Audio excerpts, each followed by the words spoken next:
Pessoal, estou aqui mais uma vez para fazer aqui um vídeo concernente a um assunto muito importante. O assunto é: a Bíblia, ela se contradiz ou o intérprete dela é que se contradiz? Bom, pessoal, hoje eu quero falar sobre este assunto, é muito importante.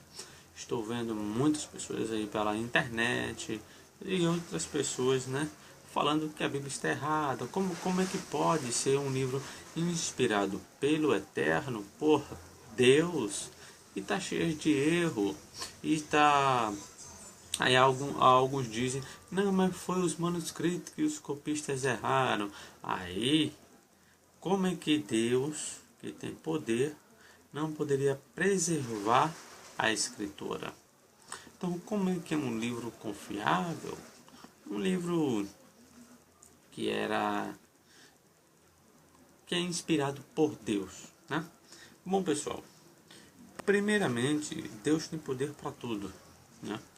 Mas ele dá o livre-arbítrio, a livre escolha humana para ele fazer o que bem quiser, mas depois o julgamento vem. Observe aqui em Apocalipse 22, capítulo de número 18 e 19 diz: declara a todos os que ouvem as palavras da profecia deste livro, se alguém lhe acrescentar algo, Deus lhe acrescentará as pragas descritas neste livro. Se alguém tirar alguma palavra deste livro de profecia, Deus tirará dele a sua parte na árvore da vida e na cidade santa, que estão descritas neste livro. Então observe, o versículo 18 e o 19, ele explica isso claramente. Ele diz: se alguém tirar, então tem uma hipótese, né? Então Deus permite aquilo, mas depois Deus vai julgá-lo. Essa é a questão de Deus deixar assim os manuscritos pela questão humana.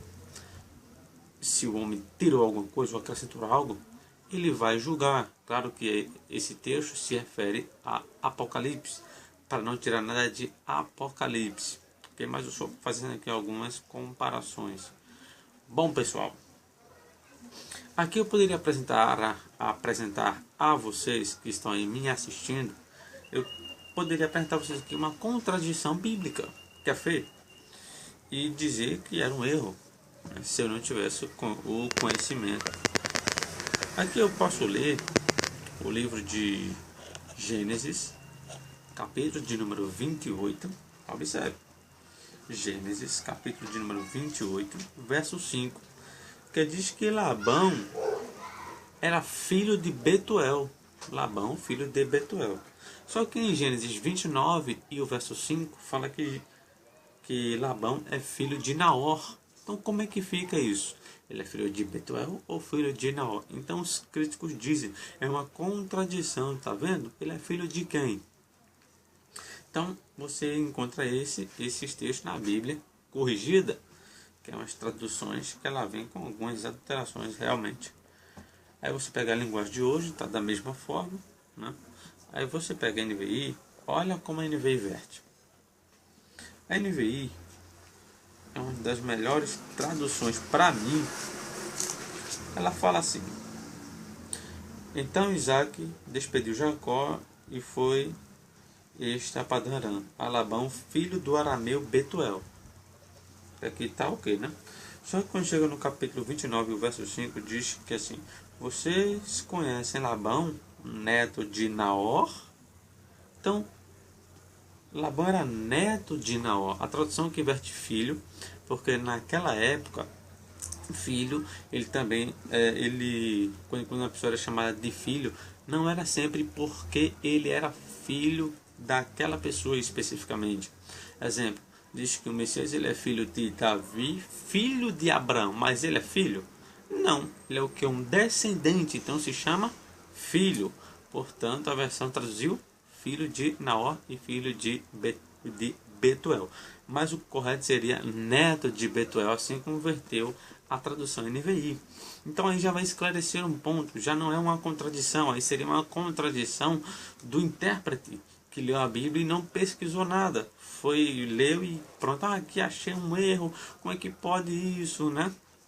Outro texto muito usado também é sobre ali Gênesis 6, Gênesis capítulo 6, verso 6, onde diz que Deus se arrependeu, né? Deus se arrependeu de ter feito o ser humano. Então arrependeu-se o Eterno de haver feito o homem sobre a terra e pesou-lhe em seu coração. Aí chega a questão, mas lá em Números 23 e 19, fala que Deus não se arrepende. Aí vem a questão, se ele não se arrepende, como é que ele se arrependeu? O termo hebraico usado aqui no texto de Gênesis 6:6 é o termo Naham, que ele significa muito, a expressão desse texto é mais lamentou-se, entristeceu-se e não arrependeu-se. O termo usado aqui em Gênesis 6, 6 e 6, a nova tradução na linguagem de hoje, olha como ela traduziu. Linguagem de hoje.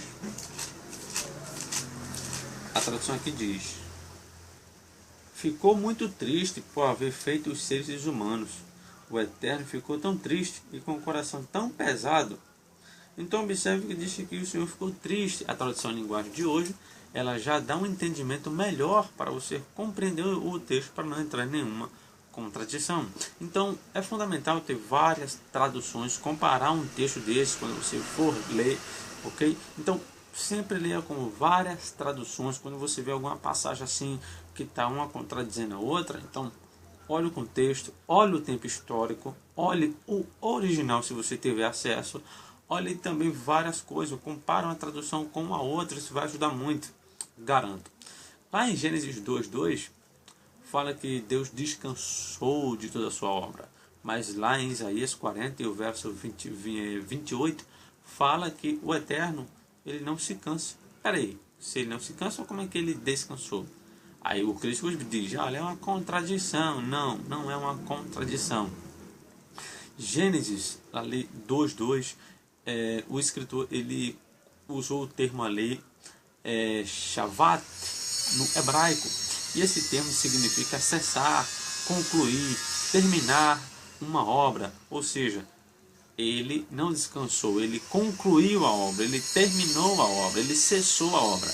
A tradução, eu pesquisei em várias versões em espanhol, em inglês e tal, e encontrei uma versão em português mesmo, ela é conhecida como a tradução brasileira, e esta tradução, ela inverteu da seguinte forma: e concluiu Deus a obra que tinha feito. Concluiu, então já colocou o termo correto ali, que vem do hebraico, concluir. O descanso que fala ali é uma conclusão, é uma terminação da obra, não que Deus ficou cansado, não é isso, entenda ali, ok? Então, para não se contradizer, para não falar coisas que não estão no texto, é bom pesquisar várias traduções, olhar direitinho para ver como é que fica isso, senão você pode entrar em algum deslize, ok, pessoal? Também a questão do tempo, o tempo também, pessoal, é muito importante você saber o tempo, a época que ele foi escrito. Exemplo, lá em Neemias 7:62 fala que os filhos de Delaías, Tobias e Necoda era 642. Só que lá em Esdras 2:60 fala que os filhos de Necoda, Neemias e Necoda, Tobias e o outro lá diz que é 652. Então Neemias ele tem 10 a mais do que Esdras tem 10 a mais do que Neemias. Então é uma contradição. O povo vai logo dizer, é uma contradição. Não, pessoal, não é uma contradição. Ali a questão do tempo. Neemias ou Esdras, ele foi escrito 440 antes de Cristo. E Neemias ele foi escrito em 430 antes de Cristo. Então tem 10 anos de diferença. Então o que aconteceu? Observem aqui que eu vou ler aqui o texto. Vou ler aqui. Fala assim: também eles subiram de Tel-Melá, Tel-Assá, Querube, Adom e Imer. Porém não puderam mostrar a casa de seus pais e a sua linhagem, se eram de Israel. Os filhos de Delaí, os filhos de Tobi, os filhos de Necoda, 642. Então, aqui ele está tratando aqui também dos filhos de Delaías, Tobias e Necoda. Então 642. Só que Esdras colocou 652. Então como é que fica essa questão? Então vamos fazer aqui uma análise. Observe. Talvez você que esteja assistindo, vamos fazer uma comparação. Eu vou escrever a sua história. Escreva que você tem 5 filhos. 10 anos depois, 2 filhos seus morreram. Então eu vou escrever novamente a sua história. E vou dizer que você tem 3 filhos. Então peraí. Aí eu vou juntar os 2 livros, um de 10 anos atrás e um atual. Então vai chegar a uma conclusão. Aí eu pego e vou dizer. Aí quando uma pessoa lê, ele vai dizer, oxente, aqui diz que essa pessoa tenha 5 filhos. Aqui diz que tem 3. Foi 5 ou foi 3? É uma contradição. Não. Ali foi a questão do tempo, da época. Coisa que aconteceu com Neemias e Esdras. Neemias, ele escreve depois e, portanto, ele poderia ter escrito as pessoas que estavam vivos na época dele. Essa é a questão. E Neemias pode ter escrito as pessoas que estavam vivas na época dele. Então, 10 anos de diferença é muita coisa. Pessoas podem terem sido mortas. Isso conta também. Então, é bom olhar o tempo. Senão vai gerar uma contradição. Vai gerar um conflito entre a Bíblia. Se você não souber isso, vai interpretar mal o texto e vai dizer que é uma contradição.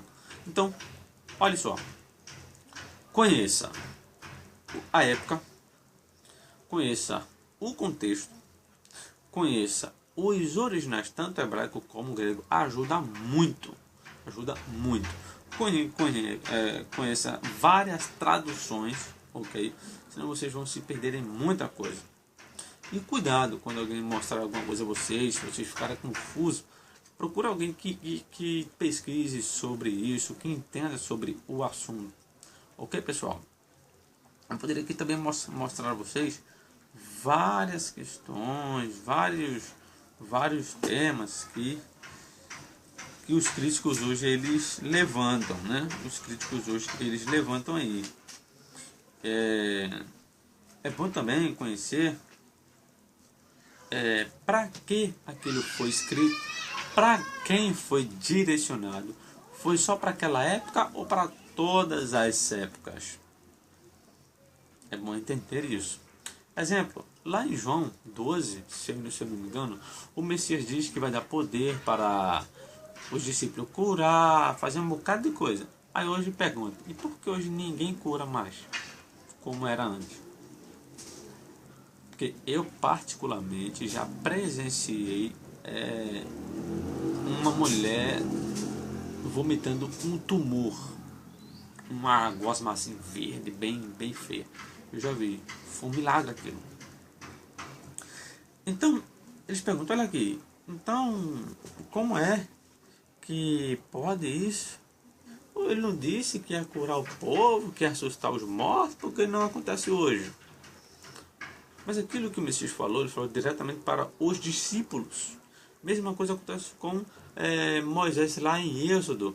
Deus fala para Moisés, que vai dar a Moisés o quê? Poder. Pode ler lá em Êxodo 4 todo. Diz que vai dar poder, vai dar para ele fazer milagres para o povo do Egito ver que Deus realmente estava com ele. Mas aqueles milagres que Moisés fez não acontece hoje, porque foi especificamente para Moisés. Mesma coisa saiu com os apóstolos, especificamente para os apóstolos. Então, tem todo esse processo para você compreender melhor a Bíblia. Senão você vai entrar em vários equívocos, pode até deixar de crer nela, por erro seu próprio. Ou também o erro do escritor ou do tradutor quando ele verte algo. Porque tem traduções que elas são tendenciosos, lá dá a entender uma coisa errada. Eles vertem como eles querem. Já tem outros não, que eles vertem corretamente o texto. Eu já estava analisando algumas coisas do hebraico e é um pouco diferente da tradução em português. O hebraico você entende melhor. Então, tudo isso conta. Aí fica essa questão. Quem se contradiz? Você ou a Bíblia? Espero que tenha gostado aí do vídeo. Deixa aí o seu like aí, compartilhe este vídeo e se inscreva aí no meu canal para você receber vários vídeos, né, que eu venho fazendo ao longo do tempo. Que o Eterno abençoe cada um de vocês. Não se esqueçam de compartilhar, ok? Compartilha aí em grupo de Facebook, WhatsApp, seja lá o que for. Compartilha aí e vamos aí levar essa mensagem a outras pessoas que estão aí precisando. Ok, pessoal? Que o Eterno abençoe.